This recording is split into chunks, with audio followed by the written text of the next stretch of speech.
We use a lot of superlatives to define Mr. Gautam Adani and his companies. Best, largest, biggest, richest, fastest. But do you know where these superlatives began? It started with Adani Enterprises being India's largest coal importer somewhere in 1994. To import such massive amounts of coal, he used 20 different ports. Seeing this as a natural extension to his coal business, he entered into the port business by purchasing a then run-down Mundra port, which he has now developed into India's largest.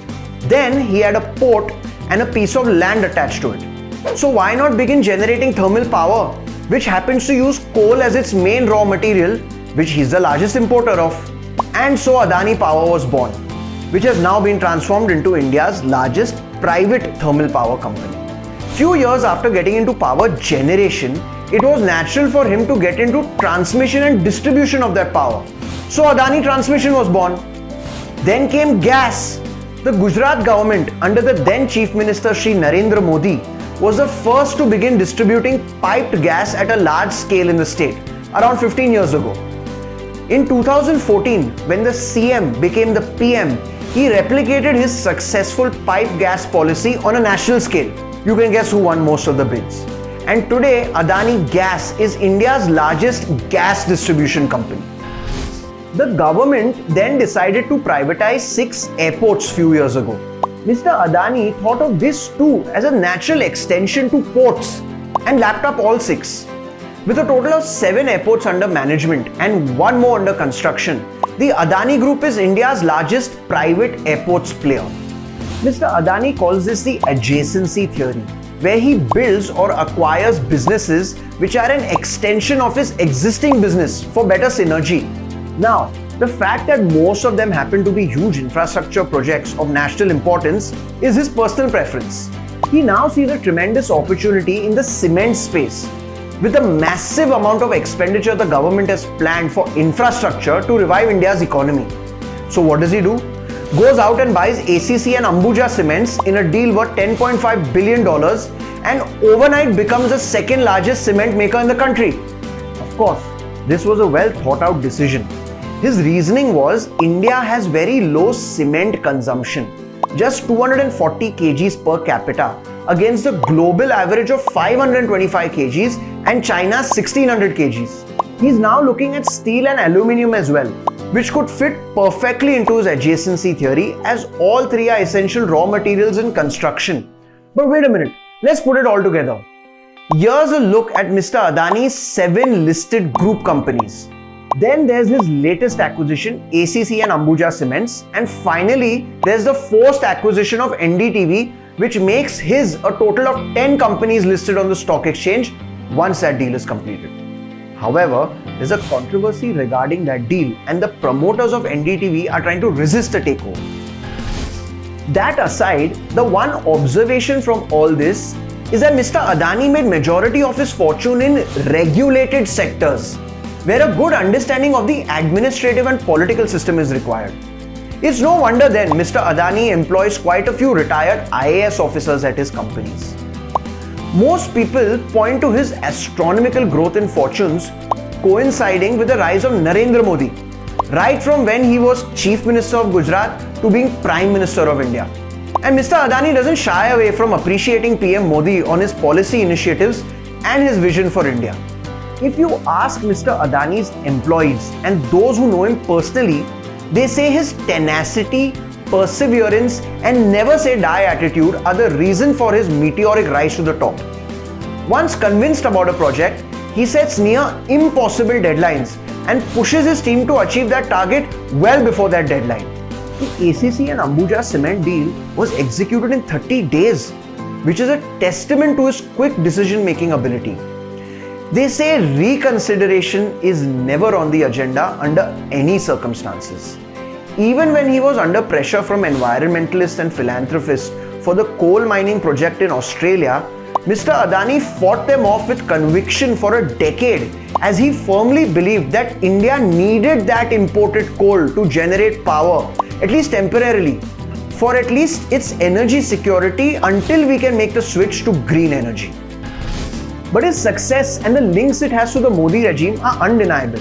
While Mr. Adani's businesses began taking off after Modi became Chief Minister in 2001, after he became Prime Minister in 2014, the Adani Group has seen an exponential rise in its revenues, profits, number of projects across India, and even Mr. Gautam Adani's personal wealth, which topped out when he briefly held the title of the world's second richest man a couple of months ago.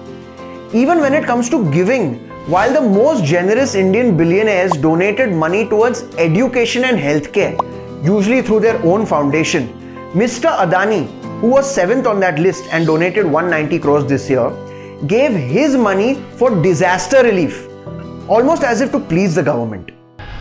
But that aside, the story of the share price of his companies have gone like this. Stock market down, Adani shares up. Economy in trouble, Adani shares up. Geopolitical concerns, Adani shares up. Inflation ravaging the world, doesn't matter, Adani shares up. But conventional wisdom dictates it doesn't make sense to invest in his businesses. Their valuations are sky high and debt is rising at an alarming pace. You won't find any well-renowned investors like Rakesh Jhunjhunwala or R.K. Damani investing in an Adani company. And God forbid, if Warren Buffett were asked to invest in Adani stocks, he'd probably have you thrown off a cliff. His unpleasant remarks regarding cryptocurrencies come to mind. Of course, the main problem is the group's ballooning debt from its ambitious expansion plans, which has now swelled close to 3 lakh crores after the ACC and Ambuja deal.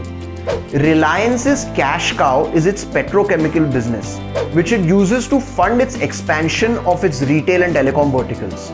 The Tata Group has TCS as its cash cow, which funds its acquisitions and expansion. But the Adani Group funds theirs primarily through debt. Here's another comparison.